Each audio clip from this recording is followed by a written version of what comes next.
بسم الله الرحمن الرحيم.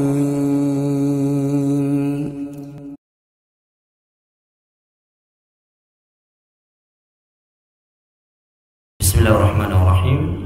السلام عليكم ورحمة الله وبركاته.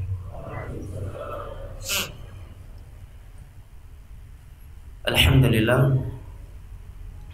لله الذي أرسل رسوله بالهدى ودين الحق ليظهره على الدين كله ولو كره الكافرون ولو كره المشركون، وأشهد أن لا إله إلا الله وحده لا شريك له، وأشهد أن محمدا عبده ورسوله صلى الله عليه وعلى آله وصحبه وسلم تسليما كثيرا. أما بعد، alhamdulillah, puji dan syukur senantiasa kita panjatkan kehadirat Allah Jalla wa'ala yang telah berfirman, wa in ta'uddu ni'matallahi la tuhsuha innal insana lazalumun kafar.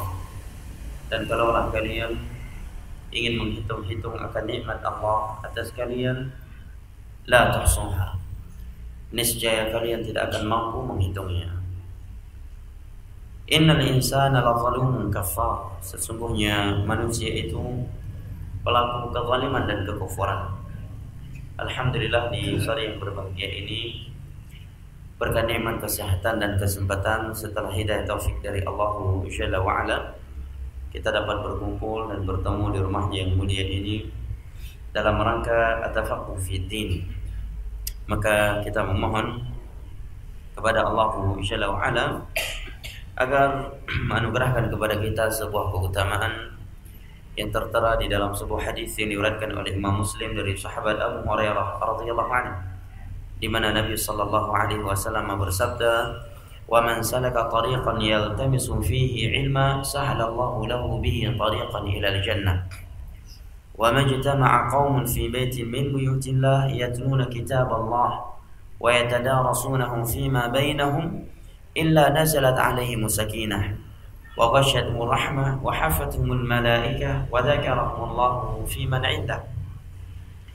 Dan barang siapa yang menempuh sebuah perjalanan dalam rangka menuntut ilmu agama, niscaya Allah akan mudahkan baginya jalan menuju syurga. Dan tidaklah ada sebagian manusia berkumpul di rumah Allah mengkaji agama Allah sesama mereka, melainkan akan turun kepada mereka as-sakinah, ketenangan ilahi, tercurahkan untuk mereka rahmat. Wa hafathumul malaikah, malaikat-malaikat Allah meliputi mereka.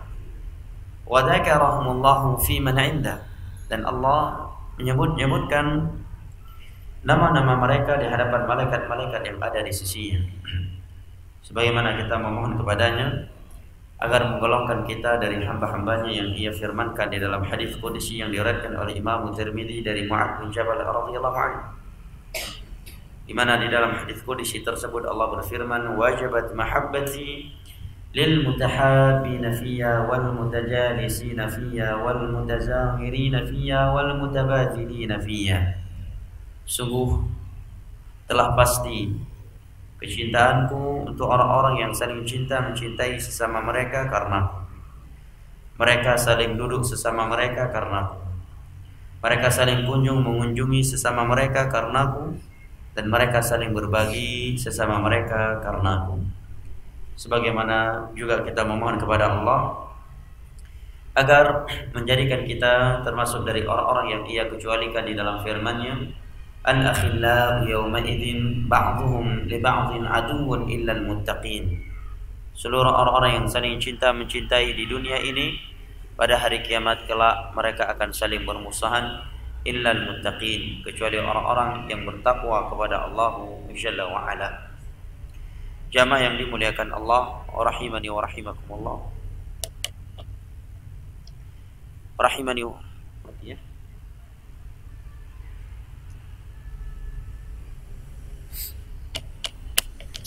Cek. Jamaah yang dimuliakan Allah, rahimani wa rahimakumullah, merupakan nikmat anugerah Allah Jalla wa ala yang sangat besar kepada segenap manusia secara umum dan kepada kaum muslimin secara khusus adalah turunnya Al-Quranul Karim kepada mereka, yang mana Allah Jalla wa'ala di dalam banyak ayat-ayat Al-Quranul Karim telah menerangkan kepada kita keagungan ayat kitabnya yang mulia ini. Allah telah menyebutkan kepada kita di dalam Al-Quranul Karim banyak sifat Al-Quran yang menerangkan keberkahan, ya, keagungan, pengaruhnya Al-Quranul Karim. Jelas suaranya? Baik. Yang menerangkan kepada kita bahwa kita tidak mungkin tidak butuh kepada Al-Quranul Karim apabila kita menginginkan kebaikan dunia dan akhirat. Karena Al-Quran merupakan petunjuk untuk segenap orang-orang yang bertakwa. Allah berfirman, Alif Lam Mim, Dzalikal kitabu la raiba fihi.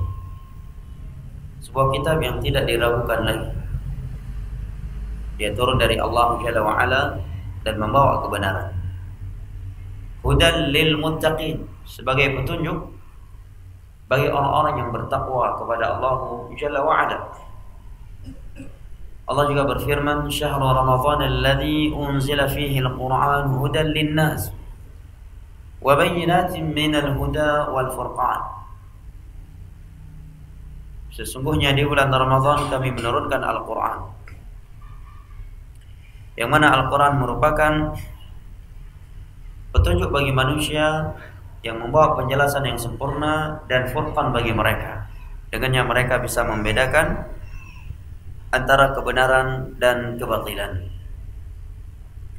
Dan Allah telah menyebutkan juga bahwa Al-Quran adalah sumber berkah. Di dalam banyak firman-Nya, di antaranya dalam surat Shad Allah berfirman, Kitabun anzalnahu ilaika mubarakun liyadabbaru ayatihi wa liyatadzakkara ulul albab. Al-Quran adalah kitab yang telah kami turunkan kepadamu, mubarakun, yang penuh berkah. Maka barang siapa yang ingin berkah hidupnya di dunia ini, di alam barzakh nanti, dan di hari kiamat kelak, maka Al-Quran adalah sumbernya. Mubarakun, kitab yang penuh berkah. Tidak ada yang memberi perhatian kepada Al-Quranul Karim melainkan dia akan diberkahi oleh Allah. Apa tujuan utama Allah menurunkan Al-Quranul Karim yang merupakan kitab yang penuh berkah? Maka Allah Jalla wa Ala menyatakan, liyadabbaru ayatihi wa liyatadzakkara ulul albab. Agar manusia mau mentadabburinya. Artinya tidak sekedar membacanya. Mereka mentadabburinya. Tadabbur adalah at-ta'ammul, mencermati, merenungi ayat-ayat Al-Quranul Karim, memahami maknanya melalui jalur-jalur yang mu'tabar dalam ilmu, dalam tafsir, dengan pemahaman mereka para sahabat Nabi sallallahu alaihi wasallam. Wa liyatadzakkara ulul albab, dan agar mereka ulul albab menjadikan Al-Quran ini sebagai peringatan. Di dalam ayat ini Allah menerangkan kepada kita bahwa Al-Quran adalah sumber berkah. Maka sungguh hidup kita di dunia ini dan di akhirat kelak tidak akan berkah kalau kita jauh dari Al-Quranul Karim. Dalam ayat ini Allah juga menerangkan bahwa Al-Quran yang merupakan sumber berkah agar ditadabburi, tidak sekedar membacanya, yang itu juga merupakan salah satu bentuk perhatian kita kepada Al-Quran. Tapi lebih dari itu adalah mentadabburinya. Dan tidak mungkin seorang mampu mentadabburi Al-Quranul Karim ya kecuali kepada seorang guru yang telah memahami atau yang dapat membacakan kepadanya tafsir Al-Quranul Karim yang telah ditulis oleh mereka para ulama tafsir. Yang ketiga, Allah menyatakan bahwa yang akan menjadikan Al-Quran ini sebagai zikir, sebagai petunjuk, sebagai peringatan, hanyalah mereka yang Allah sebut dengan sebagai ulul albab. Artinya selain mereka tidak akan mungkin menjadikan Al-Quran sebagai peringatan, dan tidak akan tertegur dengan Al-Quran. Hatinya tidak akan lunak dan tidak akan lembut dengan Al-Quran. Dia tidak akan terhardik dengan Al-Quran. Lantas siapakah mereka ulul albab? yang Allah katakan di dalam ayat ini bahwa mereka akan terhardik, akan tertegur dengan Al-Qur'anul Karim ini, Allah sebutkan di dalam surat Ali Imran ayat atau 10 ayat terakhir dari surat Ali Imran. Kalau antum membuka 10 ayat terakhir dari surat Ali Imran, maka jamaah akan mendapatkan di sana penjelasan dari Allah Jalla wa Ala tentang mereka ulul albab. Di sana Allah sebutkan kriteria-kriteria mereka ulul albab. 10 ayat terakhir dari surat Ali Imran berawal dengan firman-Nya, "Inna fi khalqis samawati wal ardi wa ikhtilafil laili wan nahar la ayatin li ulil albab alladzina yadhkuruna Allaha qiyaman wa qu'udan wa 'ala junubihim wa yatafakkaruna fi khalqis samawati wal ardi rabbana ma khalaqta hadha batilan subhanaka faqina 'adzaban nar." ربنا إنك من تدخل النار فقد أخزيت وما للظالمين من أنصار ربنا إننا سمعنا منادي ينادي للإيمان أن آمنوا بربكم فآمنا. Dan seterusnya sampai selesai dari surat Ali Imran, yang mana pada 10 terakhir dari surat tersebut Allah menerangkan kriteria mereka ulul albab, yang kesimpulan dari kriteria mereka yang Allah sebutkan di 10 ayat terakhir dari surat Ali Imran tersebut, bahwa mereka adalah orang-orang yang mentauhidkan Allah Jalla wa Ala, mengesahkan Allah Jalla wa Ala dalam rububiyah, dalam mengatur alam semesta ini, sehingga mereka pun mengesahkan Allah Jalla wa Ala dalam ibadah-ibadah mereka, dalam uluhiyah, sebagaimana mereka mengesahkan Allah di dalam nama-nama dan sifat-sifatnya. Kriteria yang berikutnya Allah sebutkan untuk mereka dalam ayat tersebut, bahwa mereka adalah orang-orang yang selalu ingat kepada Allah, selalu takut kepada Allah Jalla wa'ala kapanpun dan dimanapun, apakah mereka sedang berdiri, duduk, ataukah sedang berbaring. Dan bahwa mereka adalah orang-orang yang mudah menerima peringatan-peringatan yang mengajak mereka kepada Allah Jalla wa'ala. Dan bahwa mereka adalah orang-orang yang selalu berdoa kepada Allah untuk diselamatkan dari nerakanya dan dari kehancuran atau serta kerugian yang ada di akhirat kelak. Ini mereka ulul albab. Maka kembali lagi kepada ayat dari surat Shad tadi, Allah menyatakan, "Kitabun anzalnahu ilaika mubarakun liyadabbaru ayatihi wa liyatadzakkara ulul albab." Al-Quran adalah sebuah kitab yang penuh berkah agar mereka mentadabburinya.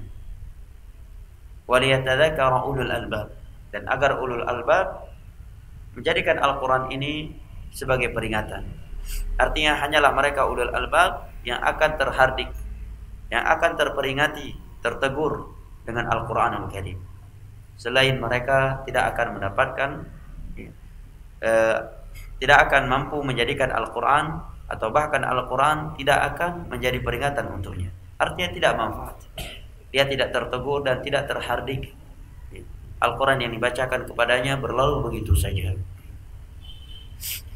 Di dalam ayat yang lain Allah Jalla wa'ala juga berfirman di dalam surat Al-An'am ayat 155, "Wa hadza kitabun anzalnahu mubarakun fattabi'uhu la'allakum wattaqu la'allakum turhamun." Dan ini adalah kitab yang kami turunkan yang penuh berkah, maka ikutilah oleh kalian Al-Quran ini. Wattaqu la'allakum turhamun, dan bertakwalah kalian kepada Allah agar kalian dirahmati.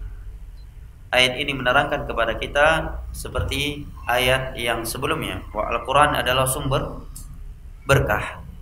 Maka sungguh kehidupan dunia kita ini tidak akan berkah kalau kita jauh dari Al-Quran.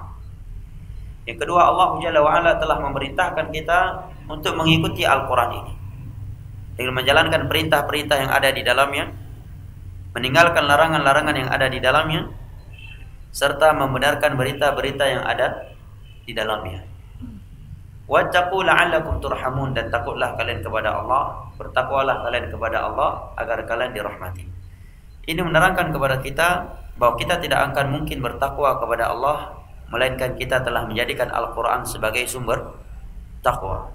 Karena perintah bertakwa kepada Allah di sini setelah Allah sebutkan Al-Quran adalah kitab yang telah Ia turunkan yang penuh berkah, dan setelah perintahnya untuk kita mengikutinya, setelah itu barulah datang perintah untuk bertakwa kepadanya dalam ayat ini. Ini menerangkan kepada kita bahwa Al-Quran adalah sumber takwa.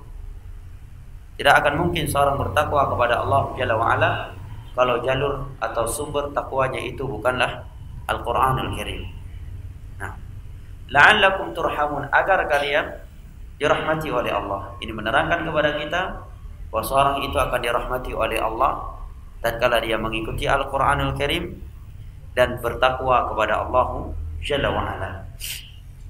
Dalam ayat yang lain, Allah Jalla wa'ala juga berfirman dalam surat Al-Isra ayat ke-9, "In hadzal Qur'ana yahdi lillati hiya aqwam wa yubashshirul mu'minina alladhina ya'maluna as-salihati anna lahum ajran kabira." Sesungguhnya Al-Qur'an ini yahdi lillati hiya aqwam, menyeru kepada sesuatu yang aqwam. Aqwam ini maknanya sesuatu yang sempurna, sesuatu yang lebih kuat, sesuatu yang lebih baik. Ini namanya, ini yang dimaksud dengan al-aqwam. Allah menyatakan Al-Quran ini menyeru kepada sesuatu yang lebih baik, yang lebih sempurna, yang lebih indah. Selalu segala sesuatu yang dibangun di atas Al-Quran, di atas aqidah Al-Quran, di atas prinsip Al-Quran, itu akan jauh lebih kokoh, akan jauh lebih indah dan lebih sempurna dibandingkan yang lainnya. Sebagai bukti hal ini, kata Imam Asy-Syanqiti dalam kitabnya Adwaul Bayan ketika menafsirkan ayat ini, kata beliau, di mana persaudaraan dan hubungan yang dibangun di atas Al-Quran itu jauh lebih indah dan jauh lebih kuat daripada persaudaraan yang dibangun di atas nasab belaka, di atas nasab saja. Ini menerangkan apa yang Allah firmankan di atas, "Inna hadzal Qur'ana yahdi lillati hiya aqwam." Sesungguhnya Al-Quran ini menyeru kepada sesuatu yang lebih kuat. Maka barang siapa yang berpegang teguh dengan Al-Quran ini, akidahnya dibangun di atas akidah Al-Quran, maka dia akan lebih kuat akidahnya, akan lebih kuat prinsipnya, tatkala Al-Quran adalah menjadi pedoman baginya. Wa yubashshirul mu'minina alladhina ya'maluna as-salihati anna lahum ajran kabira.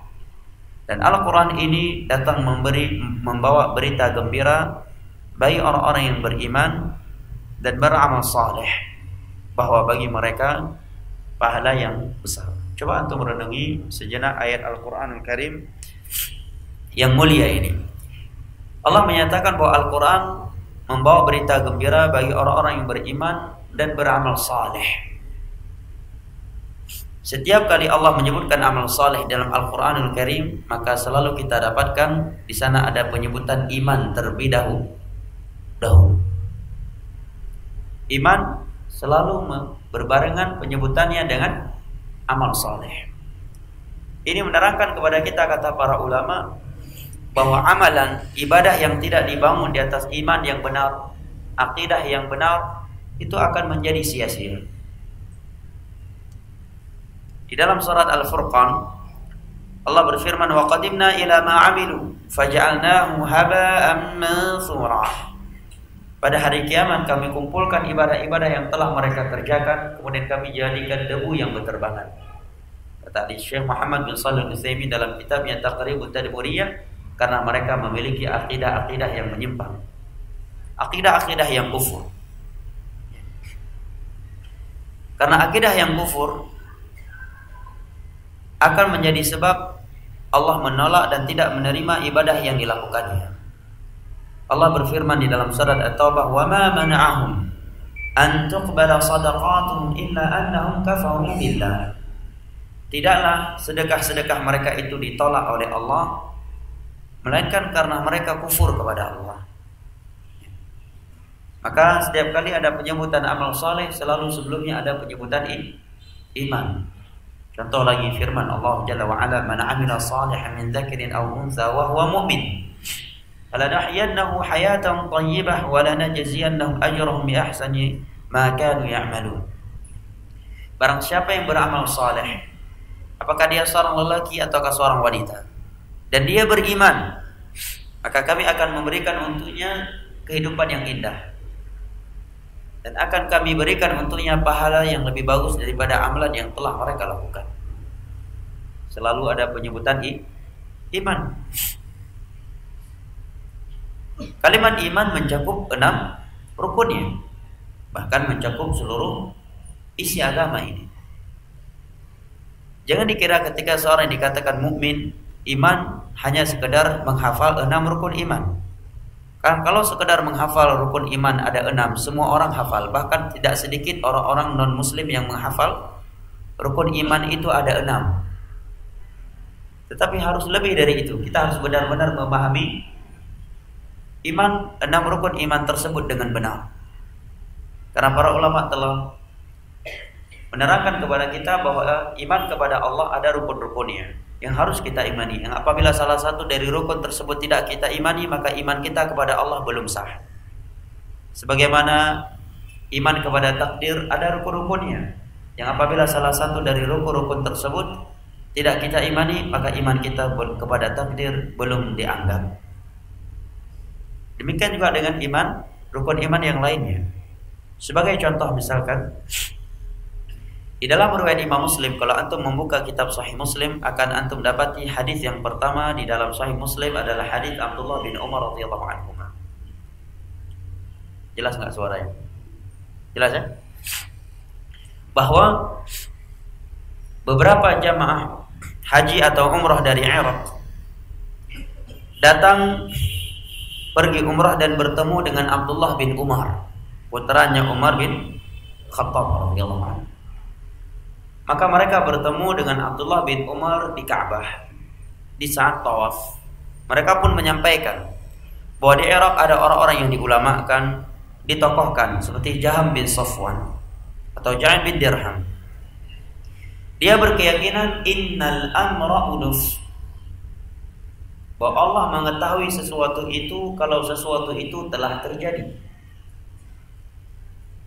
Berarti mereka mengingkari salah satu dari 4 rukun iman kepada takdir. Karena salah satu dari 4 rukun iman kepada takdir adalah mengimani al-ilm, ilmu Allah, bahwa Allah telah mengetahui segala sesuatu yang telah terjadi, yang sedang terjadi, yang akan terjadi, dan sesuatu yang tidak mungkin terjadi. Andai kata bisa terjadi, maka Allah Maha mengetahuinya. Nah, mereka Jaham bin Safwan atau Ja'ad bin Dirham menyatakan innal amra unuf, Allah tahu sesuatu itu kalau sesuatu itu telah terjadi. Dan mereka salat 5 waktu. Mereka salat 5 waktu. Bahkan ditokohkan orang-orang yang cerdas. Mendengar demikian, Abdullah bin Umar langsung berkata, akhbirhum anni bari'um minhum wa annahum bura'a'u minni. Walau annahum anfaqu mithla Uhudin dhahaba lama qabila Allah minhum hatta yu'minu bil qadar. Sahabat Abdullah bin Umar pun berkata, sampaikan kepada mereka bahwa aku berlepas diri dari mereka dan mereka berlepas diri dariku. Kata Imam Nawawi ketika mensyarah hadis ini menerangkan kepada kita bahwa Abdullah bin Umar menganggap mereka batal Islamnya. Karena kalau tidak, seorang tidak boleh berlepas diri dari saudara muslimnya. Abdullah bin Umar menyatakan, sampaikan kepada mereka, aku berlepas diri dari mereka dan mereka berlepas diri dariku. Dan andai kata mereka menyedekahkan emas sebesar gunung Uhud, niscaya Allah tidak akan menerimanya dari mereka sampai mereka beriman kepada takdir. Abdullah bin Umar menganggap mereka belum mengimani takdir, tatkala salah satu dari rukun takdir tidak mereka imani, yaitu meyakini bahwa segala sesuatu itu tidak lepas dari ilmu Allah, yang telah terjadi, yang sedang ataukah yang akan terjadi. Beliau menganggap mereka belum beriman kepada takdir tatkala mereka berkeyakinan innal amra unuf, Allah mengetahui sesuatu tatkala sesuatu itu telah terjadi. Ini yang disebut dalam pembahasan akidah dengan golongan al-qadariyah. Abdullah bin Umar langsung mengkafirkan mereka. Abdullah bin Umar menyatakan andai kata mereka bersedekah emas sebesar gunung Uhud, niscaya Allah tidak akan menerimanya dari mereka. Kenapa? Karena akidah yang kufur ada pada mereka. Maka kembali lagi kepada ayat dari surat Al-Isra tadi, bahwa Al-Quran datang membawa berita gembira bagi orang-orang yang beriman, memiliki akidah yang benar, yang berdasarkan Al-Quran dan hadis dengan pemahaman para sahabat Nabi Sallallahu Alaihi Wasallam. Anna lahum ajran kabira, dan bahwa bagi mereka pahala yang sangat besar. Allah Jalla wa'ala juga menerangkan kepada kita bahwa Al-Quranul Karim ini adalah kitab yang akan membuat orang-orang yang beriman bertambah imannya setiap kali mereka membacanya. Setiap kali mereka membacanya atau mendengarnya. Allah berfirman di dalam surat At-Taubah ayat 124. Wa idza ma unzilat suratun faminhum man yaqulu ayyukum zadatuhum hadhihi imana. Fa amma alladhina amanu fazadatum imanan wa hum yastabshirun. Wa amma alladhina fi qulubihim maradun fazadatum rijsan ila rijsihim wa matu wa hum kafirun. Dan apabila telah turun kepada mereka sebuah surat, maka sebagian mereka ada yang berkata, siapakah yang imannya bertambah karena ayat ini turun? Maka Allah katakan, adapun orang-orang yang beriman, maka iman mereka bertambah karena turunnya sebuah ayat dari Al-Quran atau sebuah surat dan mereka bergembira. Ini ciri orang-orang mukmin, bertambah imannya setiap kali membaca atau mendengar Al-Quran. Kalau tidak, berarti iman kita bermasalah. Ada yang perlu kita koreksi atau ada penyakit yang harus kita obati dari hati kita. Karena kalau tidak, pasti iman kita akan bertambah. Allah juga berfirman dalam surat Al-Anfal, innamal mu'minuna alladhina idza dzukirallahu wajilat qulubuhum wa idza tuliyat 'alaihim ayatuhu zadatuhum imanan wa 'ala rabbihim yatawakkalun. Merupakan ciri khas orang-orang yang beriman itu apabila diingatkan dengan Allah, ya ditegur, diingatkan kepada Allah, maka langsung bergetar hatinya. Wa idza tuliyat 'alaihim ayatu zadatuhum imana. Apabila dibacakan kepadanya ayat-ayat kami, maka langsung bertambah imannya. Wa 'ala rabbihim yatawakkalun. Dan mereka adalah orang-orang yang memurnikan ketergantungan hati mereka hanya kepada Allah. Tetapi sebaliknya kata Allah, wa ammal ladzina fi qulubihim maradun fazadahum rijsan ila rijsihim. Adapun orang-orang yang di hati mereka ada penyakit, setiap kali ayat Al-Qur'an turun kepada mereka membuat hati mereka semakin berpenyakit dan mereka mati dalam keadaan kafir. Maka sungguh aneh kalau ada seorang muslim dan muslimah risih kalau ada Al-Qur'an yang sedang merontal Al-Qur'an yang sedang dihidupkan. Selama tentunya dengan cara yang tidak mengganggu hak orang lain. Karena para ulama pun tidak membenarkan mengeluarkan suara dari masjid Al-Quran dengan suara yang keras sehingga mengganggu orang lain. Makanya di Mekah, Masjid Nabawi dan Masjidil Haram, salat jahriyah itu tidak dikeluarkan suaranya. Yang antum dengar di hotel-hotel itu ada speaker yang ada dari hotel, bukan dari masjid. Ya. Dulunya sempat, setelah itu Menteri Agama Saudi Arabia tidak lagi mengeluarkan suara imam, karena kalau dikeluarkan suara imam membuat imam-imam yang sholat di masjid lain sekitar Masjidil Haram tidak lagi terdengar oleh jamaah yang ada di dalamnya. Dan ini terkadang di Indonesia menjadi sebab pertikaian sesama kaum muslimin. Masjid berdekatan dan pas sholat semuanya saling mengeluarkan suaranya. Akhirnya si makmum bingung. Ini mau mengaminkan imam mana ini? Ya kan? Ya, bahkan mengganggu sebagian yang lain. Apalagi sebagian masjid bagus, bacaannya bagus. Imam yang satunya lagi kurang bagus. Ini membuka pintu-pintu syaitan. Ya, coba antum lihat Masjid Nabawi, Masjidil Haram. Suara imamnya tidak lagi dikeluarkan. Ya, tidak lagi dikeluarkan. Kecuali yang antum dengar itu hanyalah dari speaker hotel. Apalagi di selain waktu tersebut. Nah, bukanlah kebiasaan para sahabat Nabi SAW setelah menjelang salat mereka membaca Al-Quran dengan keras sebagai peringatan bahwa waktu salat akan masuk. Karena Bilal bin Abi Rabah disebutkan setiap kali azan beliau naik ke bagian tempat yang lebih tinggi di Masjid Nabawi, langsung mengumandangkan azan. Beliau tidak mengaji Al-Quran terlebih dahulu sebelum itu. Ya. Maka menjadikannya sebuah kebiasaan, seakan-akan itu adalah sesuatu yang dianjurkan setiap kali mau mengumandangkan azan. Maka ini membutuhkan dalil, dan agama kita adalah agama dalil. Andai kata itu baik, pasti akan diterapkan oleh Nabi SAW. Tidak mungkin beliau diwafatkan oleh Allah sedangkan masih ada syiar Islam atau agama ini yang belum beliau sampaikan. pastilah khulafa ar-rasyidun Abu Bakar, Umar, Utsman dan Ali akan menerapkannya di masa khilafah mereka. Nah, baik. Maka seorang muslim secara umum dan muslimah tidak boleh risih dengan Al-Quran, dan itu ciri seorang mukmin. Maka aneh sebagian orang dia lebih merasa nyaman dengan musik daripada Al-Quran.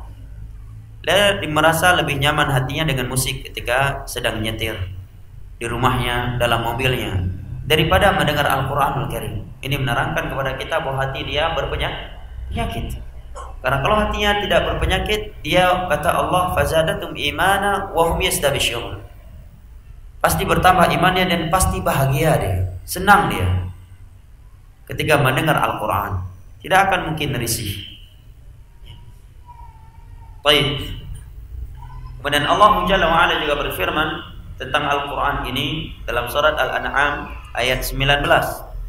Allah berfirman, wa uhiya ilayya hadzal Qur'an liunzirakum bihi wa man balagh. Nabi kita diperintahkan oleh Allah untuk menyatakan telah diwahyukan kepadaku Al-Quran ini.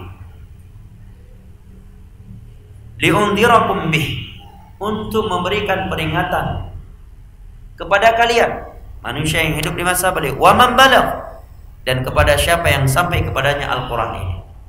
Ini menerangkan kepada kita bahwa Al-Quran adalah kitab kaum muslimin, bahwa Al-Quran adalah sumber Islam yang sifatnya universal, bukan hanya untuk orang Arab. Seluruh manusia, seluruh orang yang menganut agama Islam, dia harus menjadikan Al-Quranul Karim sebagai sumber agamanya, sumber akidahnya, sumber prinsip dalam beragama, sumber ibadahnya, sumber akhlaknya, sebagaimana hadis-hadis Nabi yang sahih sebagai sumber agama ini. Maka ini menerangkan kepada kita tidak benarnya seruan sebagian mereka yang selalu menyuruh kepada Islam Nusantara. Karena Islam adalah agama yang universal. Kalau dikatakan untuk di Indonesia Islam Nusantara, terus selain di Indonesia bagaimana? Indonesia Islam Nusantara, Timur Tengah Islam Wahabi, di Afrika Islam apa? Ya kan? Di Amerika Islam apa? Baik. Di Rusia Islam apa? Berbeda-beda dong Islamnya berarti. Padahal Al-Quran kitab mereka satu, Al-Quranul Karim. Nabi mereka sama, yaitu Nabi Sallallahu Alaihi Wasallam. Maka kalimat menyuruh pada Islam Nusantara ini secara tidak langsung ingin menjauhkan manusia dari Al-Quran. Itu adalah seruan untuk menjadikan kebiasaan atau warisan nenek moyang sebagai sumber agama. Dan itu prinsipnya orang-orang jahiliyah di masa Nabi. Di antara alasan mereka tidak menerima dakwah Nabi karena dakwah Nabi bertentangan dengan agama nenek moyang mereka. Mereka menyatakan inna wajadna aba'ana ala ummatin wa inna ala atharihim muqtadun. Sesungguhnya agama nenek moyang kami seperti ini, maka kami hanya mengikutinya. Sudah ratusan tahun seperti ini, maka kami hanya mengikutinya. Kalau mereka berkata, oh maksud kami Islam Nusantara, ya Islam mengikuti Al-Quran dan hadis. Karena memang nenek moyang kita dahulu mengikuti Al-Quran dan hadis. Maka kita katakan, kenapa harus menggunakan kalimat Nusantara? Gunakan saja bahasa-bahasa syar'i yang lebih selamat dari itu, yang lebih sempurna. Katakan saja kita Islam mengikuti Al-Quran dan hadis yang sahih dengan pemahaman para sahabat Nabi. Cabang dari itu adalah ijma'. Yang kedua, kenyataan pun tidak membenarkan. Karena asal usul orang Indonesia beragama Islam ataukah bukan? Agama apa asal usul Indonesia yang antum pelajari di sekolah? Hindu. Ya. Baik. Maka mengislamkan Nusantara manusia ini enggak benar. Karena yang Allah firmankan dalam Al-Quran, ya ayyuhalladzina amanu dukhulu fis-silmi kaffah. Wahai orang-orang yang beriman, masuklah kalian ke dalam Islam secara totalitas. Allah tidak menyatakan ya ayyuhalladzina amanu dukhulu fis-silmi nusantara. Tetapi Allah menyatakan ya ayyuhalladzina amanu dukhulu fis silmi kafah. Totalitas. Innama kana qaulal mu'minina idza du'u ila Allah wa rasulih liyahkuma bainahum ay yaqulu sami'na wa ata'na. Wa ma kana lil mu'minin wa la mu'minatin idza qada Allah wa rasuluhu amran an yakuna lahumul khiyaratu min amrihim wa man ya'si Allah wa rasulahu faqad dhalla dhalalan mubina. Sekian ayat dari Al-Quran dan hadis yang memerintahkan kita untuk menjadikan Al-Quran dan hadis sebagai sumber hukum kita umat Islam. Maka seruan-seruan yang demikian adalah seruan-seruan yang dapat menjauhkan manusia dari agama Islam. Setiap kali ada pengingkaran nanti akan ada alasan ini budaya. Baik, betapa banyak budaya orang-orang jahiliyah yang telah diselisih oleh Nabi. Ya kan? Baik, sekarang kalau alasannya budaya tidak boleh diingkari. Apabila budaya tersebut bertentangan dengan Al-Quran dan hadis, berarti tidak boleh kita meninggalkan budaya tersebut. Berarti tidak boleh kita menerangkan budaya tersebut adalah budaya yang menyimpang. Berarti secara tidak langsung kita tidak boleh lagi menyuarakan Al-Quran dan hadis. Buktinya setiap ada budaya yang bertentangan dengan Al-Quran dan hadis tidak boleh kita katakan itu menyimpang. Lalu apa yang akan dikatakan? Sekarang kalau ada sebuah budaya di sebuah tempat, mereka setiap satu malam, di malam tertentu mereka berzina misalkan, udah jadi budaya di situ. Apakah kita akan diam dan tidak boleh menyatakannya itu haram, sekalipun dalam Al-Quran zina itu diharamkan dengan alasan ini sudah menjadi budaya? Tentu tidak. Apa bedanya dengan bid'ah? Bahkan bid'ah lebih besar dosanya daripada maksiat. Apalagi ritual-ritual yang penuh dengan kesyirikan, yang tidaklah mereka para nabi dan para rasul diutus oleh Allah kecuali untuk membersihkan bumi Allah ini dari perbuatan syirik, mengajak manusia untuk memurnikan ketergantungan hati mereka hanya kepada Allah Jalla wa'ala. Nabi datang, mereka punya budaya menyembelih untuk selain Allah. Nabi diutus oleh Allah, mereka punya budaya mengkeramatkan pepohonan, menjadikan kuburan orang-orang saleh sebagai perantara antara mereka dengan Allah dalam bab ibadah.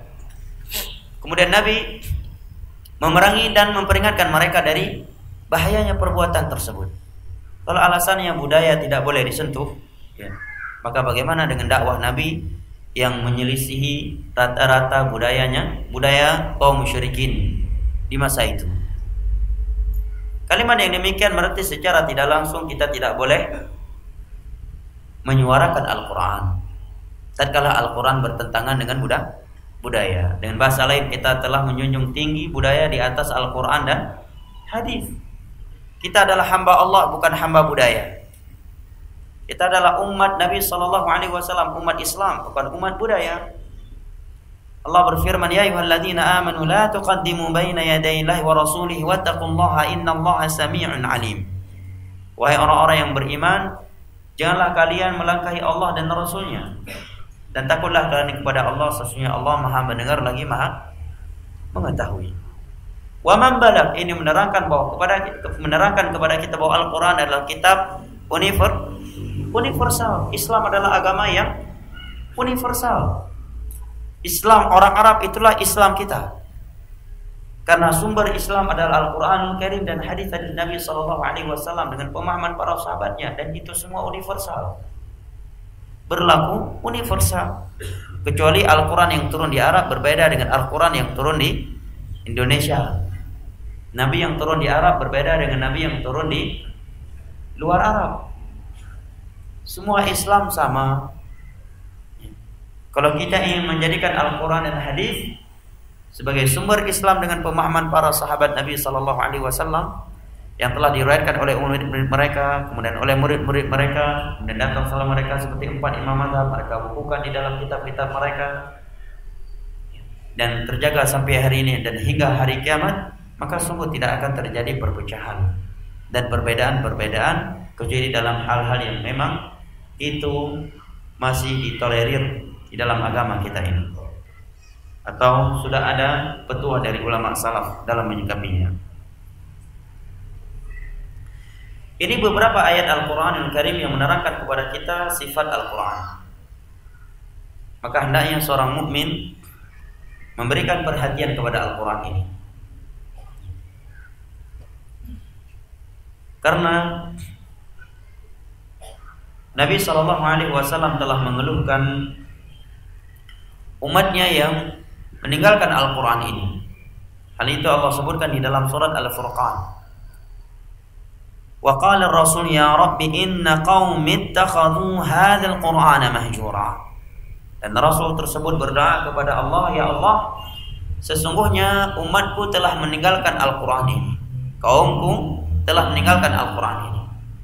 Al-Imam Ibn Al-Qayyim rahimahullah ta'ala di dalam kitabnya Al-Fawaid menerangkan bahwa bentuk meninggalkan Al-Quran ada beberapa bentuk. Yang pertama, hajrul Quran fala yatlu. Dia meninggalkan Al-Quran maka dia tidak membacanya. Yang kedua, hajrul Quran fala ya'malu bih. Dia meninggalkan Al-Quran dengan tidak mengamalkannya. Dia baca Al-Quran tapi tidak mengamalkan akidah Al-Quran. Dia tahu Al-Quran melarang dia dari zina, tapi tetap saja dia melanggar. Al-Quran melarang dia dari perbuatan syirik, dari perbuatan bid'ah. Al-Quran memerintahkan dia untuk mengikuti Nabi SAW dalam beragama, malah dia mengambil petunjuk selain petunjuk Nabi dalam bab agama. Yang ketiga, hajrul Quran fala yahkum bihi. Dia tidak menjadikannya sebagai sumber hukum. Tidak menjadikannya sebagai sumber hukum. Yang keempat adalah tidak memahaminya. Tidak memahaminya. Ini empat bentuk meninggalkan Al-Quranul Karim yang disebutkan oleh Al-Imam Ibn Qayyim dalam kitabnya Al-Fawaid. Maka hendaknya kita melihat diri kita, apakah kita telah jatuh ke dalam empat perkara ini atau kepada salah satu dari empat perkara tersebut. Maka kitalah yang paling tahu diri kita itu telah jatuh ke dalam salah satu dari empat perkara itu ataukah belum. Nah, jangan sampai kita termasuk dari orang-orang yang dikeluhkan oleh Nabi SAW. Bahkan tidak sedikit dari kaum muslimin yang meninggalkan Al-Quran dengan tidak membacanya. Padahal Al-Quran adalah sumber berkah. Tadi telah kita dengarkan beberapa ayat Al-Quran yang menerangkan kepada kita sifat-sifat Al-Quran yang mulia, yang agung, yang menerangkan kepada kita bahwa Al-Quran sumber berkah, bahwa Al-Quran pembawa rahmat, bahwa Al-Quran adalah sumber hidayah, petunjuk bagi orang-orang yang bertakwa. Bahkan Allah akan mengangkat sebagian manusia dengan Al-Quran, sebagaimana Allah akan merendahkan mereka sebagian mereka dengan Al-Quran pula. Di dalam riwayat Imam Muslim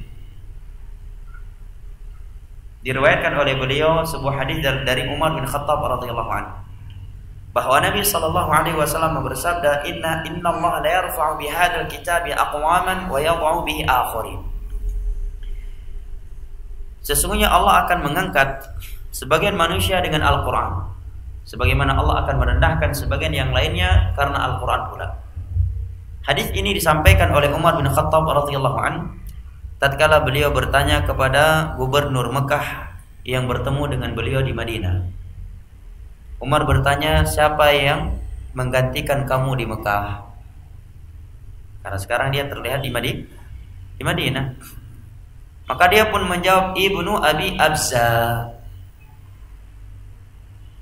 Yang saya jadikan penggantiku di Mekah saat ini adalah seorang yang bernama Ibnu Abi Abza.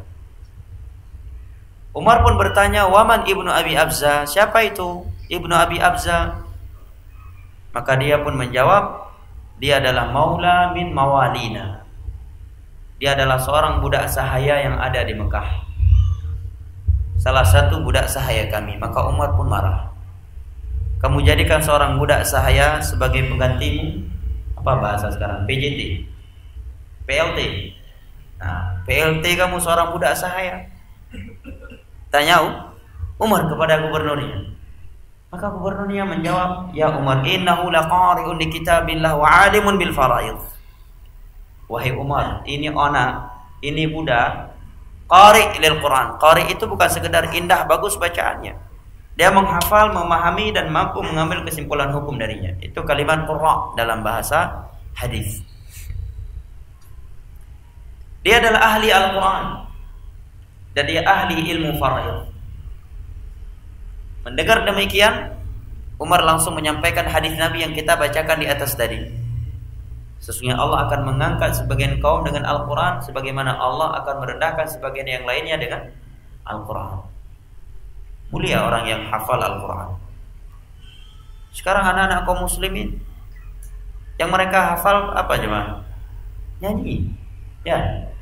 TK begitu masuk setiap hari lagu, nyanyian. SD nyanyian. Ya. Sekolah yang lain nyanyian. Nyanyi dengan Al-Quran tidak akan pernah bertemu.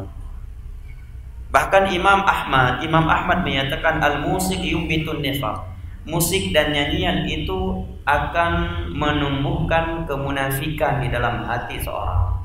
Berarti kalau dari kecil dia seperti itu, berarti kita telah menumbuhkan bibit kemunafikan di dalam hati anak kita sendiri, dalam hati cucu kita sendiri. Itulah orang-orang tua yang memberikan pendidikan kepada anak yang penuh dengan musik. Mereka telah mendidik anak mereka untuk menjadi munafik menurut ucapan Imam Ahmad di atas. Karena kata beliau al-musik yumbitun nifaq. Musik itu akan menumbuhkan kemunafikan di dalam hati. Kata Imam Ahmad. Tapi banyak anak kaum muslimin yang mereka ahli menghafal lagu. Ya. Ahli menghafal lagu. Bahkan terhadap sebagian anak kecil, lagu yang dia nyanyikan, kita orang tua mendengarnya malu gitu.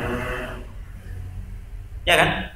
Sebagian lagu yang dinyanyikan oleh anak-anak kaum muslimin yang masih kecil, kandungan lagu yang dia bacakan, kata-katanya kata-kata kotor, kata-kata jorok. Kita yang sudah tua, yang sudah berumur malu mendengarnya. Tapi sebagian besar anak kaum muslim yang hafalnya dan menyanyikannya. Dan sebagian mereka bangga anaknya lewat apa misalnya kalau dites jadi penyanyi-penyanyi itu apa namanya? Apa? KDI. Kok tahu antum? Pernah ikut Tapi al-muhim lah KDI misalkan, bangganya luar biasa. Ya. Tapi kalau ditanya berapa Al-Qur'annya, nihil. Inikah sebuah kebanggaan? Berarti kita umat Islam belum memuliakan Al-Qur'an. Belum menjadikan Al-Quran standarisasi kemuliaan dan ketinggian. Katanya kita cinta Al-Quran, kita bela Al-Quran, kita memuliakan Al-Quran. Buktinya kita nggak bangga anak kita hidupnya dengan Al-Quran. Kita lebih bangga anak kita hidupnya dengan musik dan nyanyian dibandingkan dengan Al-Quran. Karena betapa banyak anak-anak kecil kaum muslimin menghafal lagu luar biasa, tetapi Al-Fatihah belum bagus bacaannya. Surat-surat pendek dia tidak menghafalnya. Banyak kaum muslimin bangga punya cucu, punya anak yang cerdas menghafal nyanyian, lagu-lagu bisa naik pentas, ya, apalagi bisa menjadi artis. Luar biasa senangnya, luar biasa bahagianya. Bahkan mungkin dianggap dia telah mengharumkan nama daerahnya. Supaya orang menganggap dia telah mengharumkan nama daerahnya. Mungkin lebih harum daripada minyak wangi misik. Entah dari sisi mana lebih sudah mengharumkan nama daerahnya. Kenapa? Karena standarisasi kaum muslimin dalam menilai baik atau tidaknya bukan dengan pandangan Islam lagi. Bahasa kasarnya itu udah pandangan barat. Gaya orang barat berpikir kan demikian. Terkadang kita menyatakan anti produk barat, tetapi cara kita menilai seperti penilaian orang barat. Kita tidak lagi menjadikan Al-Quran dan hadis sebagai standarisasi kebenaran atau kesalahan. Berarti ideologi kita telah keliru. Karena tidak ada ideologi yang benar kecuali sumbernya Al-Quran dan hadis. Ideologi kita tidak akan mungkin benar dan lurus kalau bukan Al-Quran dan hadis sebagai sumbernya. Lihat di sini PLT-nya Mekah siapa? Budak sahaya. Terkala dia ahli Al-Quran. Dan Nabi SAW bersabda, khairukum man ta'allama al-Qur'ana wa 'allama. Sebaik-baik kalian adalah orang yang belajar dan mengajarkan Al-Quran. Hadis ini riwayat Imam Muslim, riwayat Al-Imam Al-Bukhari dari Utsman bin Affan radhiyallahu anhu. Hadis ini diriwayatkan oleh Utsman dari Nabi dan beliau mengamalkannya sampai meninggal. Beliau sudah menjadi khalifah menyempatkan dirinya mengajarkan Al-Quran, dan beliau mati terbunuh di tangan Khawarij sedang membaca Al-Quran. Ya, beliau dibunuh oleh Khawarij, di tangannya ada Al-Quran.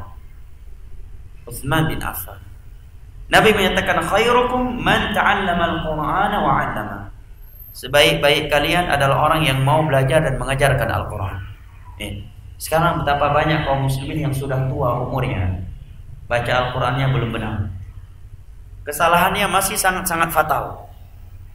Kalau masalah bagus tidaknya bacaan atau suara, itu memang anugerah dari Allah, ya kan? Suara memang terkadang memang nggak bisa diindah-indahkan. Memang lagi teringkep lah, walaupun ibu bumbunya tetap lagi tutel. Ya kan? Nggak bisa diindah-indahkan. Suaranya memang kayak bambu terbelah, kayak bambu dibelah. Mau gurah kah, mau minum madu, mau minum aspal kah, tetap aja suaranya seperti itu. Tetapi paling tidak bacaannya itu benar dari sisi panjang pendeknya dan makhraj hurufnya, dan itu yang wajib, dan itu hukumnya wajib. Allah berfirman, waratilal Qur'ana tartila. Tartil ada panjang pendek yang benar, makhraj huruf yang benar. Sangat banyak kaum muslim yang belum benar bacaannya. Bukan karena tidak ada guru, bukan karena nggak punya waktu, bukan pula karena ada lisan yang tidak normal. Kalau lisannya cacat, karena kanker lidah dan semisal dengannya, itu di luar pembahasan kita. Tetapi sebagian besar mereka belum bisa baca Al-Quran dengan benar karena gengsi, karena sifat sombong, gengsi, malu.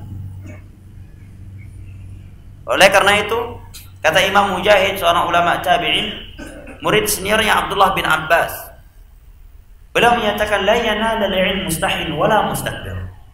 Dua golongan tidak akan pernah mendapatkan ilmu agama.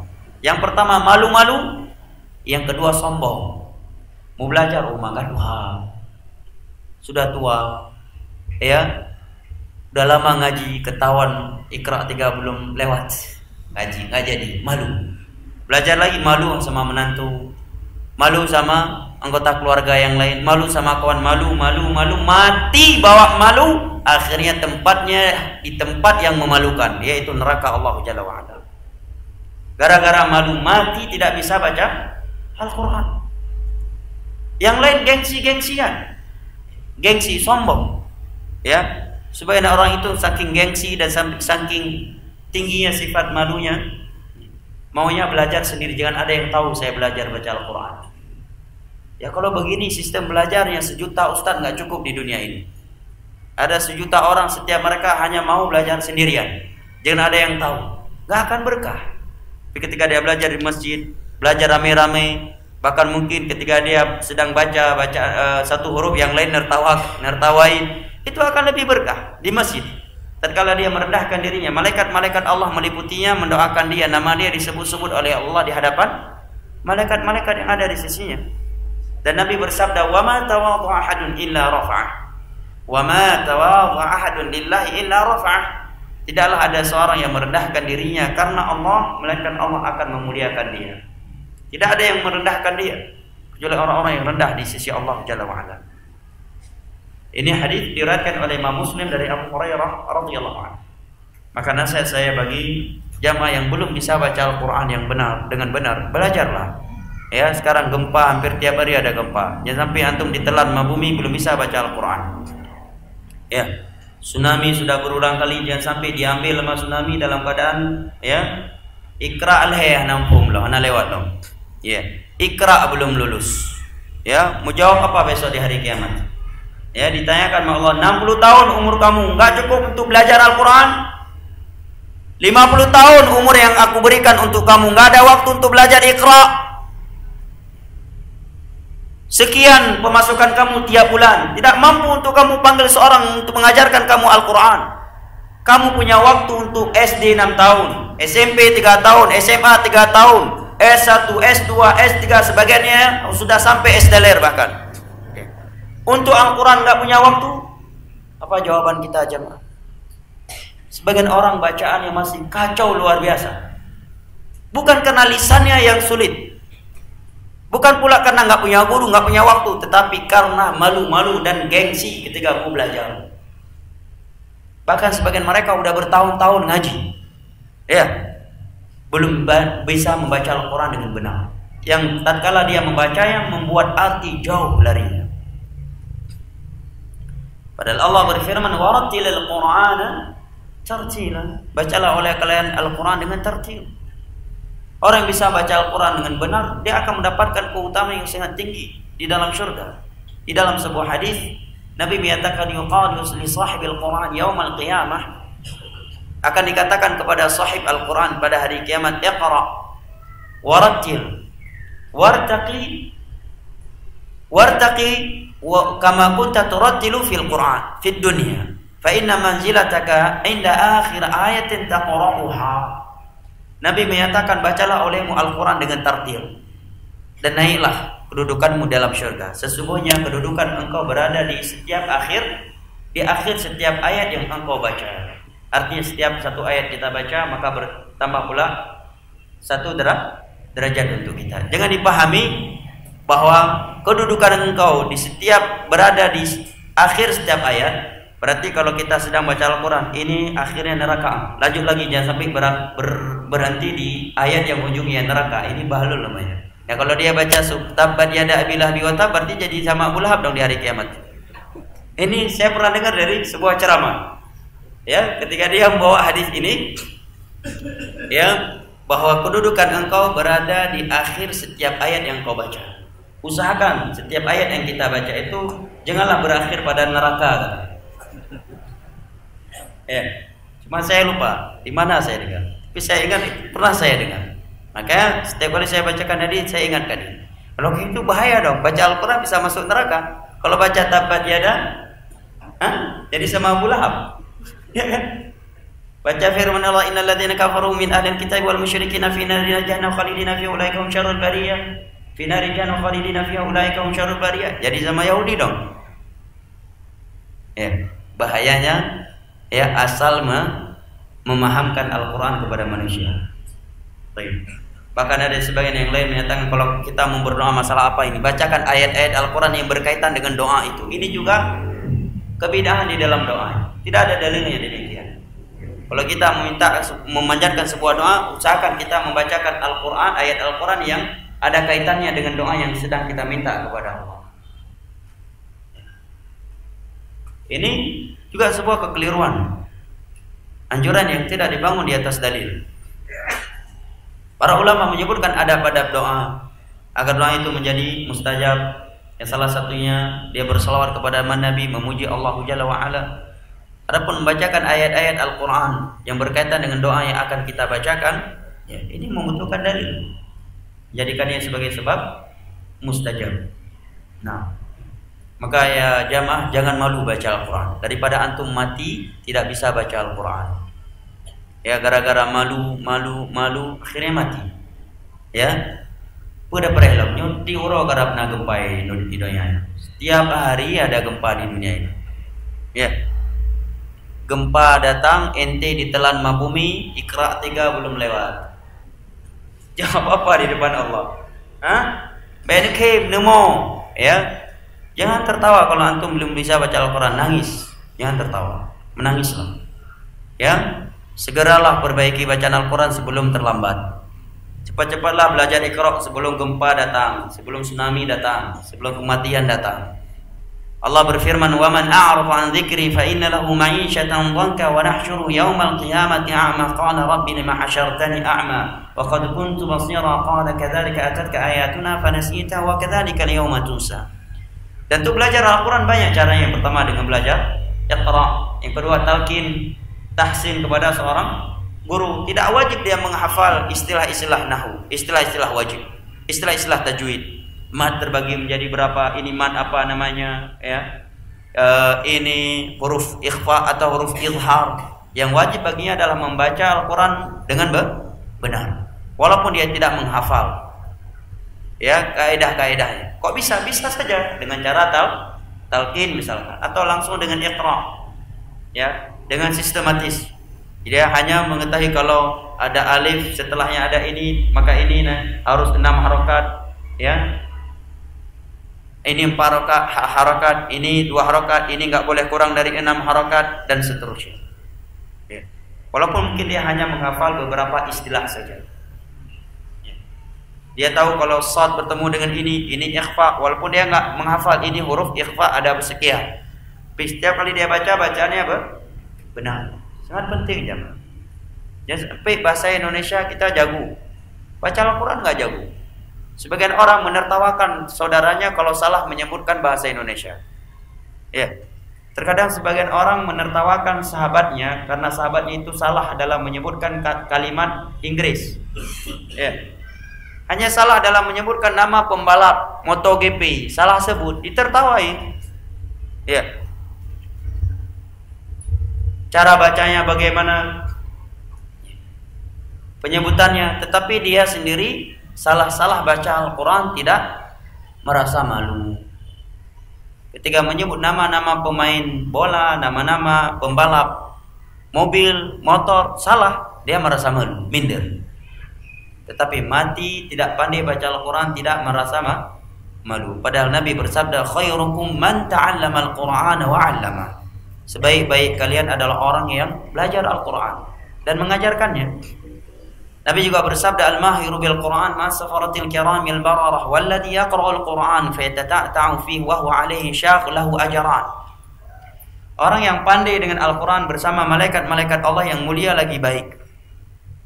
Dan orang yang membaca Al-Quran dan dia terbatah-batah ketika membacanya. Nabi menyatakan terbatah-batah karena kesulitan. Dia tetap membacanya. Ini bukan hadis yang menjadi dalil untuk bermalas-malasan sehingga nggak perlu belajar bacaan Al-Quran dengan benar. Nabi tidak menyatakan dia baca salah-salah. Nabi menyatakan dia membaca terbatah-batah. Berat.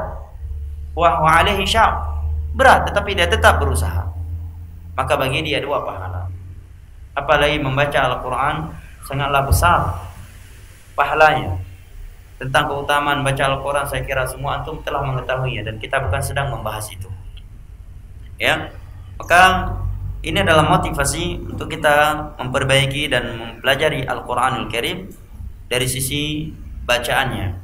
Jangan sampai kita udah bertahun-tahun jadi umat Muslim tapi belum benar bacaan Al-Quran. Nasrani aja bisa baca Injil, masa kita umat Islam nggak bisa baca Al-Quran?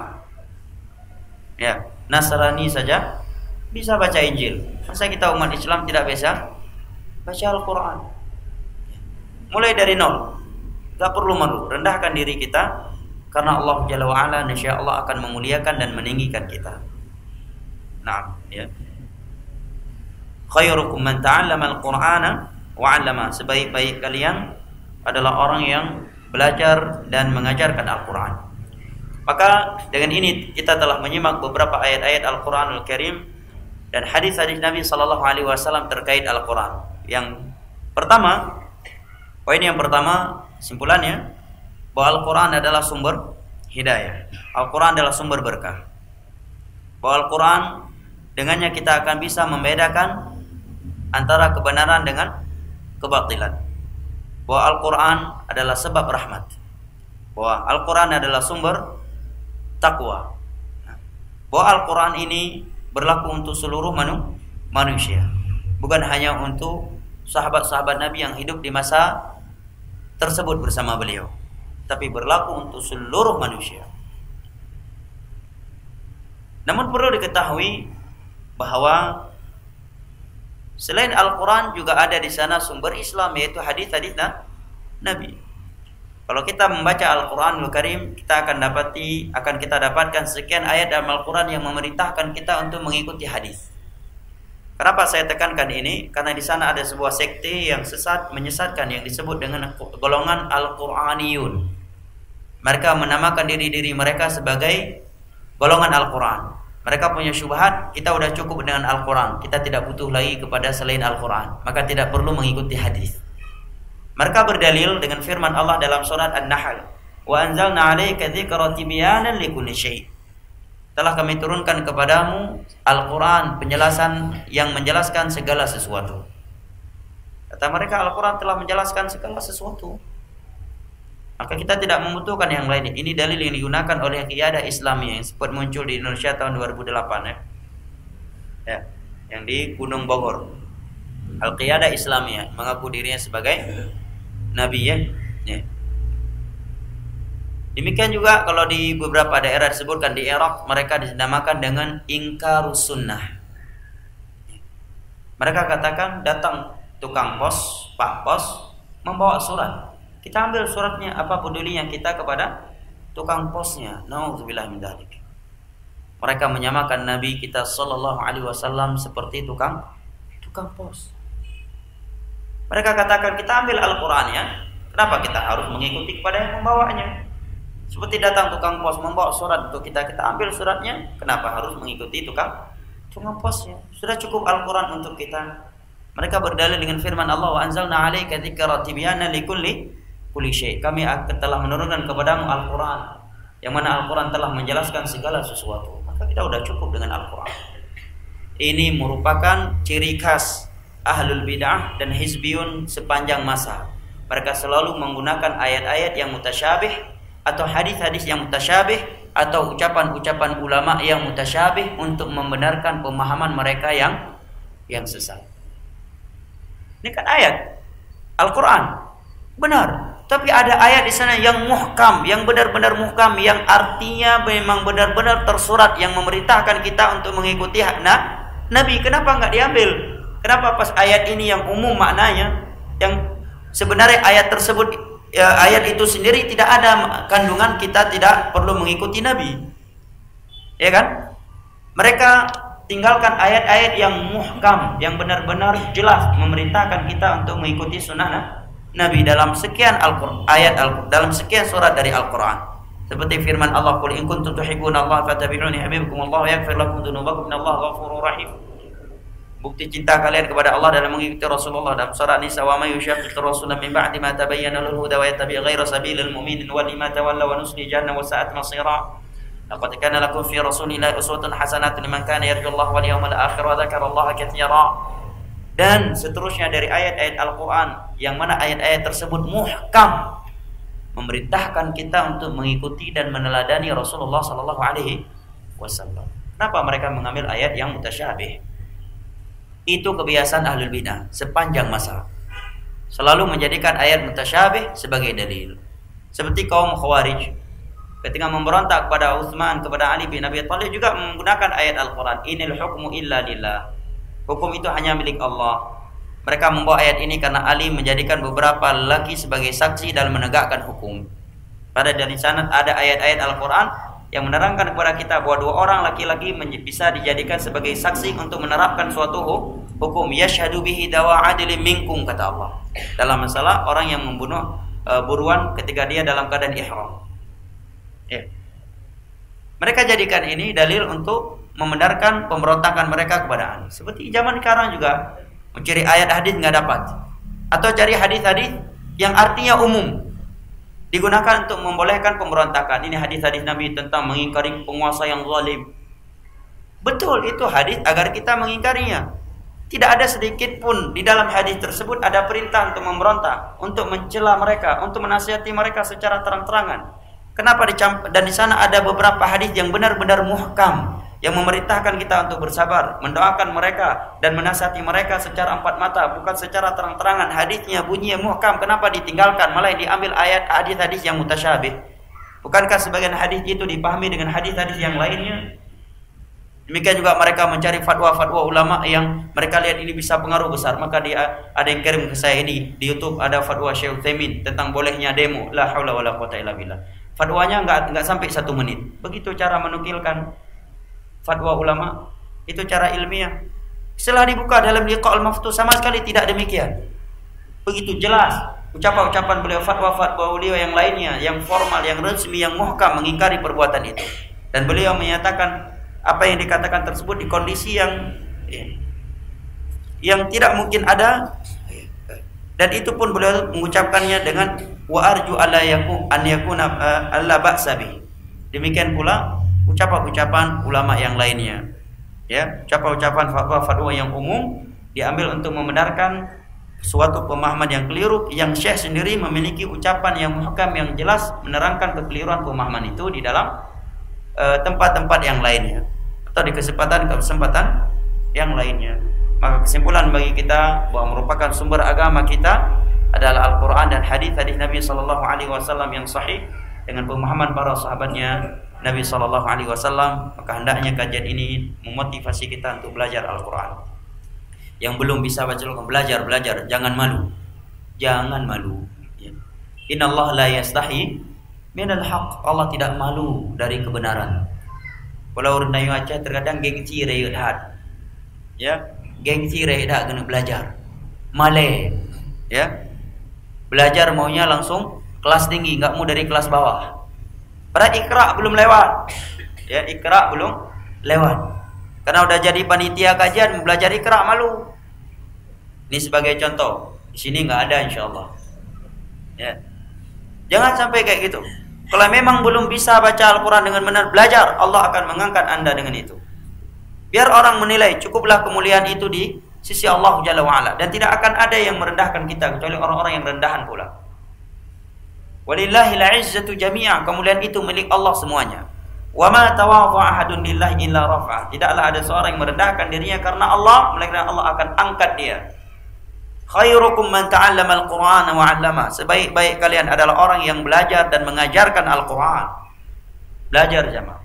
Ya, sekarang gempa hampir setiap hari ada. Jangan sampai antum mati ditelan oleh gempa belum bisa baca Al-Qur'an.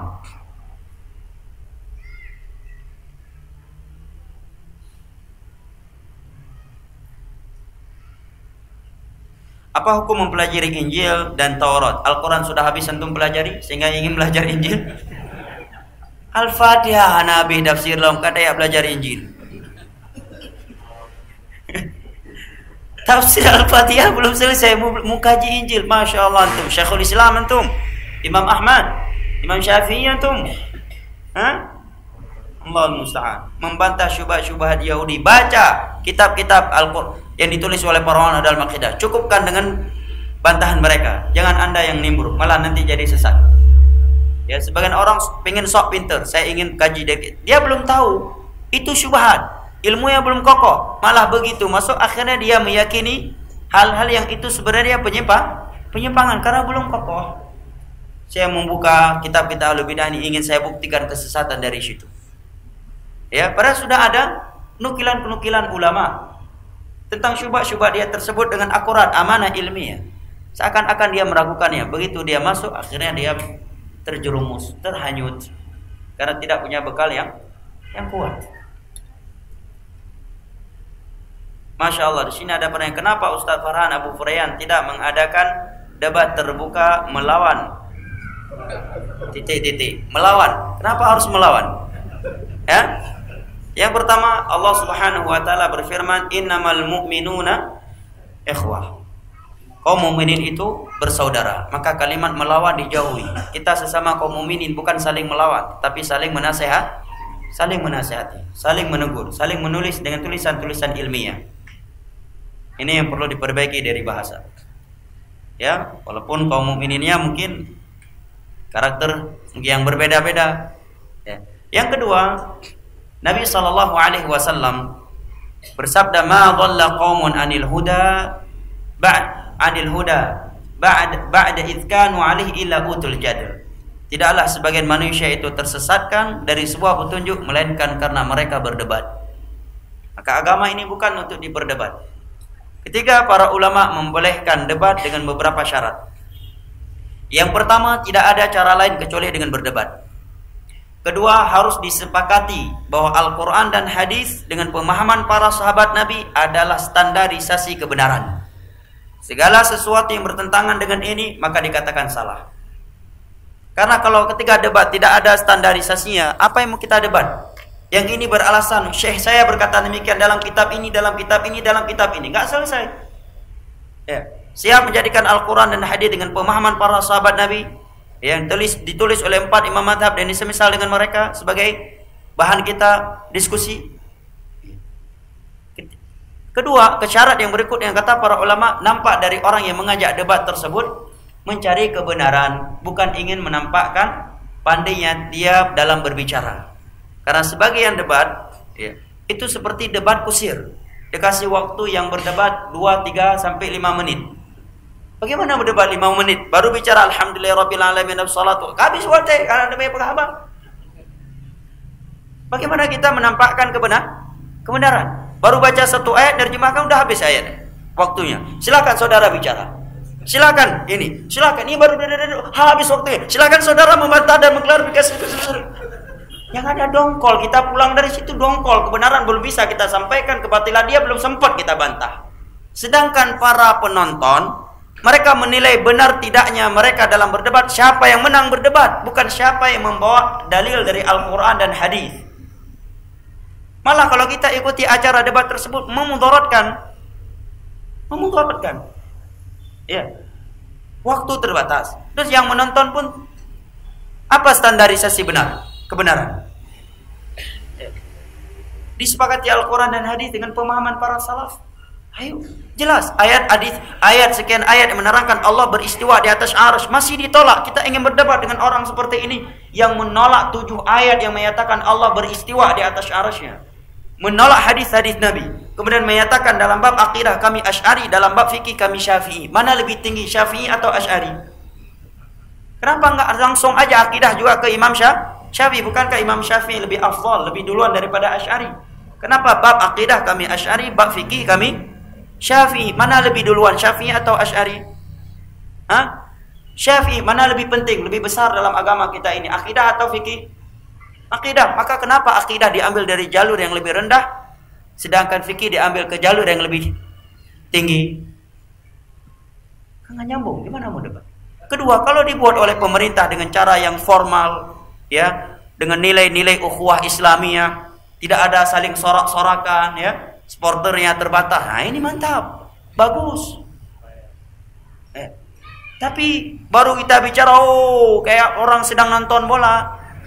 Gimana kita mau debat? Enggak, debat aja udah dipersekusi. Apalagi pas debat. Baik.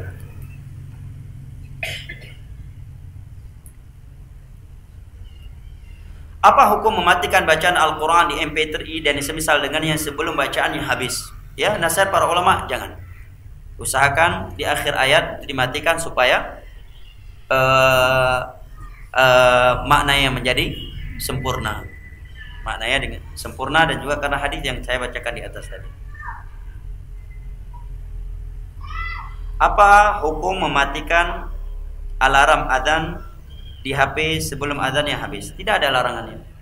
Ya, tidak ada larangannya mematikan suara adzan ya sebelum habis dikumandangkan adzan tersebut. Mungkin lebih tepat bertanya, apa hukum menjawab adzan yang bunyi di HP? Kalau alarm jelas. Kalau memang alarm hanya sekedar untuk alarm. Cuma sekarang misalkan antum di radio dengar adzan, memang di waktu adzan. Memang begitu masuk waktu adzan asar langsung radio di mobil bunyi adzan. Ya, apakah dianjurkan kita menjawabnya? Kata Syekh Sa'ad Sitri ketika membahas pembahasan ini dalam Syarah Umdatul Ahkam, kata beliau dijawab apabila adzan tersebut adzan live, bukan rekaman yang diputar. Ya. Bagaimana antum tahu? Misalkan adzan tiba-tiba suaranya muadzin Mekah, suaranya di belang video. Ini rekaman ini. Gak mungkin nih. Ya.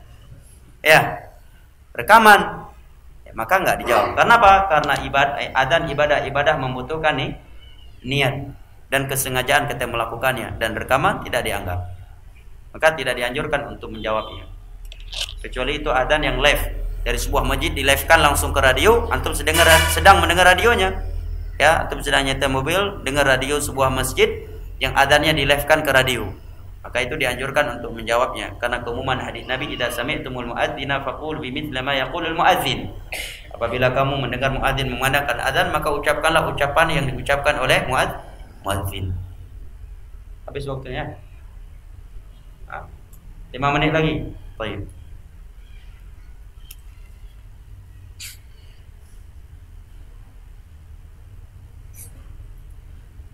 Assalamualaikum warahmatullahi wabarakatuh. Saya ingin bertanya, apa hukum dari tepung tawar? Tepung tawar untuk apa? Untuk goreng tempe? Hah? Untuk apa? Oh, pesiju. Dalam agama, apabila menolak untuk melakukan, maka orang tua marah, jadi saya harus bagaimana? Sekarang saya ingin bertanya, kenapa melakukan tepung tawar atau dengan nama lainnya pesiju? dari jawaban itu akan muncul hukumnya. Apa kira-kira jawabannya? Hah? Coba jawab. Kenapa melakukan pesiju? Ya, dan dilakukan kepada rumah baru, motor baru, ya, pasangan baru walaupun udah pacaran puluhan tahun. Udah nggak baru lagi, sebenarnya udah second tuh. Ya, mobil ketabrak, dilakukan pesiju. Pertanyaannya, kenapa itu dilakukan? Supaya berkah, ya kan? Berarti menjadikannya sebagai sebab berkah tanpa dalil dari Al-Quran dan hadis. Para ulama membuatkan sebuah kaidah, ja'lu syai' sababan wa laysa sababan minasyirkil asghar. Menjadikan sesuatu sebagai sebab kebaikan, yang itu bukanlah sebagai sebab secara syar'i dan tidak pula secara takdir. Secara takdir misalnya kita menggunakan palu untuk memukul paku. Memang secara takdir kalau dipukul dengan palu masuk pakunya. Ini sebab yang secara takdir bukan sebab. Secara syar'i pun tidak dijadikan itu sebagai sebab. Dia lakukan, maka ini sebagai syirik kecil. Dari sisi mana? Dari satu sisi, yaitu seakan-akan dia memposisikan dirinya sejajar dengan Allah, mampu menunjukkan suatu perkara itu sebagai sebab. Yang mana dalam Al-Quran, buktinya dalam Al-Quran dan hadis tidak disebutkan sebagai sebab, secara takdir pun tidak. Kedua, dia telah membangunkan akidah di atas suatu dasar yang itu bukan Al-Quran dan hadis. Ya. Ketiga, ada sisi ketergantungan hati kepada selain Allah Jalla wa'ala. Sebagian orang kalau mobilnya tertabrak, motornya insiden lalu lintas, mati demi bertujuh lah. Ya kan? Gak berani naik kembali kalau belum dipesiju. Berarti apa? Ada ketergantungan hati kepada selain Allah Subhanahu wa taala dengan dedaunan tadi, bacaan-bacaan tadi. Ya. Padahal diajarkan oleh Nabi kalau kita punya kendaraan baru suruh berdoa kan? Minta doa, Allahumma inni as'alu khairaha wa khaira ma fiha wa a'udzu bika min syarriha wa syarri ma fiha. Ya Allah, aku meminta kepadamu kebaikan yang ada padanya, berlindung kepadamu dari kejelekan yang ada padanya. Naik kendaraan anjurkan baca doa bismillahirrahmanirrahim sakhrana hadza wa ma kunna lahu muqrin wa inna ila rabbina lamunqalibun. Seterusnya. Kedua, sekarang saya ingin bertanya, kebiasaan siapa melakukan semburan-semburan seperti itu? Hindu ya, ini antum yang jawab ya. Antum menyatakan Hindu nih. Ya. Dan Nabi SAW menyatakan man tasyabbah biqaumin fahuwa minhum. Barang siapa yang menyerupai perbuatan suatu kaum, identiknya dengan mereka, maka dia bagian dari kaum itu. Coba antum lihat ke Singapura. Siapa yang suka nyembur-nyembur itu? Coba pergi ke Bali. Oh, mereka nggak mengucapkan la ilaha illallah, nggak mengucapkan selawut, tambah lagi dengan bid'ah, ya, tambah syirik, jatuh tasyabuh, jatuh ke nilai bid'ah lagi. Kenapa? Buktinya Anda mengkhususkan bacaan-bacaan tertentu di situ. Apa dalilnya? Kenapa mengkhususkan bacaan itu? Kenapa nggak bacaan lain? Ya, ini masalah agama. Apa dalil dari Al-Quran dan hadis? Nabi setiap punya mau rumah baru, ya, mobil baru atau kendaraan baru, ya, pasangan baru, beliau melakukan pesiju dengan bacaan-bacaan tertentu, dengan daun-daun tertentu. Belum lagi di dalamnya ada mubazir, buang beras. Bukankah mubazir? Boleh buang beras sia-sia ke sudut-sudut rumah, ya, bulu kagam dipe ini ada bitur baru. Bulu ka ani yatim hawai ka demi babai pajang ke urang legerama hawai. Kamu dipe babiturmu. Ya. Ketan ditempel di pintu rumah. Bukan diberi makan untuk orang lain. Bukankah ini mubazir? Wala tubadzir tabdzira innal mubadzirina kanu ikhwana syayatin. Jangan melakukan mubazir. Pelaku mubazir itu saudara setan, kata Allah. Ya. Kalau dia meyakini sebagai sebab berkah, berarti jatuh ke syirik kecil. Ya. Kalau dia menganggapnya itu sebuah ibadah, jatuh ke dalam bidah, karena telah menjadikan suatu ritual sebagai ritual ibadah, dianggap sebagai ibadah tanpa dalil dari Al-Quran dan hadis. Boleh kita umat Islam beribadah tanpa dasar Al-Quran dan hadis? Allah berfirman, wala taqfu ma laysa laka bihi ilm. Janganlah engkau melakukan sesuatu tanpa ilmu. Sesungguhnya pendengaran, penglihatan itu kelak akan ditanyakan. Nabi bersabda, man amila amalan laysa alaihi amruna fahuwa raddun. Barang siapa yang melakukan suatu ibadah tidak ada tuntunan dari kami, maka amalan tersebut tertolak. Dan secara tidak langsung kita menyatakan ada ibadah yang Nabi belum sampaikan. Berarti ada ibadah kita lebih sempurna daripada ibadah Nabi. Andai kata itu tidak ada unsur sisi menyamai kebiasaan orang agama lain. Dan kita sebagai umat Islam dilarang dalam Islam untuk menyerupai kebiasaan non muslim. Dalam banyak hadis, yang antaranya man tasyabbah biqaumin fahuwa minhum. Barang siapa yang melakukan suatu kaum perbuatan suatu kaum itu identik dari mereka, maka itu perbuatan bagian dari mereka. Nah, yang anehnya, sebagian orang yang menyatakan boleh bersujud dengan alasan dia nggak menerima itu menyerupai perbuatan Hindu, tapi dia nggak membolehkan ulang tahun. Alasannya apa? Itu tasyabbuh. Baik. Dari sisi mana tasyabuh? Saya sekarang nggak baca lagi panjang umurnya, kita salawatan aja, ganti dengan salawatan. Tapi ulang tahun, jadi ulang tahun syar'i dong. Nggak usah selamat ulang tahun, tapi ada lilinnya, ada kuenya. Kita salawatan ya, sallallahu, tapi ulang tahun. Boleh dong, karena udah kita ganti dengan salawatan. Boleh. Bertambah lagi malah, ya kan? Buat bid'ah. Wi kenang unan kenang, uke kenang udah kopi kenang. Ya, ini bab agama. Qulil haqqa walau kana murra. Ucapkan kebenaran walaupun pahit, walaupun saya dibunuh. Karena ini masalah syirik. Memberikan ketergantungan hati kepada selain Allah Jalla wa Ala. Kita harus murnikan ketawakalan kita kepada Allah. Nabi ketika melihat ada gelang di tangan sahabatnya, beliau bertanya, "Mahadza? Gelang punya? Gelang apa ini?" Maka dia menjawab, "Minal wahina." Ini gelang supaya enggak kena penyakit wahan ya Rasulullah. Maka Nabi menyatakan, "Inza'hu." Buang gelang itu. Fa innahu la yaziduka illa wahna. Karena jimat itu hanya membuat engkau semakin lemah. Dan kalau kamu mati masih punya jimat itu, kamu akan mati selama-lamanya. Di masa Nabi juga ada anak-anak kecil kan? Tapi enggak ada yang diikat dengan benang di pinggangnya oleh Nabi. Pekalah ya Nabi Umar, bahkan ada yang ikat tapi pinggangnya pro le. Nyo, bet sabagai lu bagi ingba, lu nyo kapalo, cukeh dijin. Enggak. Para sahabat yang lahir anaknya dipanggil oleh Nabi, dipasangkan benang di pinggangnya yang sudah dibaca-bacakan Al-Qur'an, ini jangan sampai putus nih benang. Kalau putus sentuh majid. Enggak. Enggak kan? Ada riwayat anak-anak para sahabat Nabi diikat pinggangnya dengan benang yang sudah dibaca-baca Al-Qur'an oleh Nabi. Enggak, karena Al-Quran turunkan untuk itu.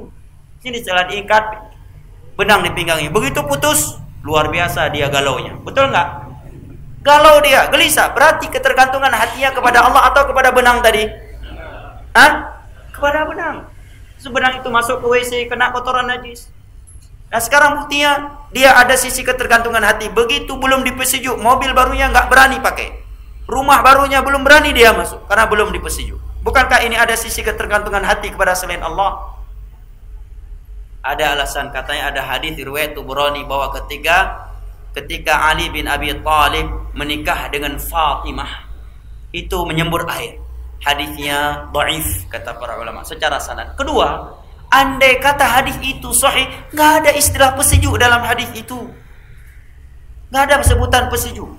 Dan andai kata itu dianjurkan, maka Nabi tidak hanya melakukan pada Fatimah dan Ali, setiap para sahabat yang kawin ketik beriman dong. Semuanya akan disembur dengan air. Kenapa hanya Fatimah dan Ali? Ini menunjukkan kebetulan dan Nabi bercanda sebagai ucapan kata selamat. Tidak ada beras di dalamnya, tidak ada dedaunan, tidak ada bacaan-bacaan tertentu. Sering apa sejuk daun tertentu, ya, dajo on limeng, ketung. On muling dajo. Yang on muling dah na oleh hati. Ya, atau om pitang jut. Kenapa harus daun khusus? Enggak, harus beras. Jangan beras, kerikil boleh supaya enggak mubazir. Enggak bisa juga. Ada bacaan-bacaan tertentu. Kok dikiaskan ke perbuatan Nabi ketika belum menyembur air? Apakah Nabi membaca bacaan tertentu? Enggak. Daun-daun tertentu? Enggak. Pakai beras? Enggak. Pakai peruh-peruh? Enggak juga. Sekedar air menunjukkan Nabi bercanda. Kebetulan bukan sebuah perbuatan untuk dijadikan sebagai hukum. Dan itu pun hadisnya dhaif, riwayat Imam Tabrani. Jelas sama ya? Baik, ini jangan dilakukan. Nah, kalau kita meninggalkannya, marah orang tua, Anda lebih pilih marah orang tua atau marah Allah Subhanahu wa taala? Masalah syirik. Syirik kecil. Ya, nggak ada toleransi dalam hal ini. Baik. Ya. Dan mereka para ulama telah diusir dari negara-negara mereka gara-gara membahas bahayanya syirik. Padahal membahas bahayanya syirik itu bentuk kasih sayang buat masyarakat. Bentuk kasih sayang kepada manusia. Ya. Baik.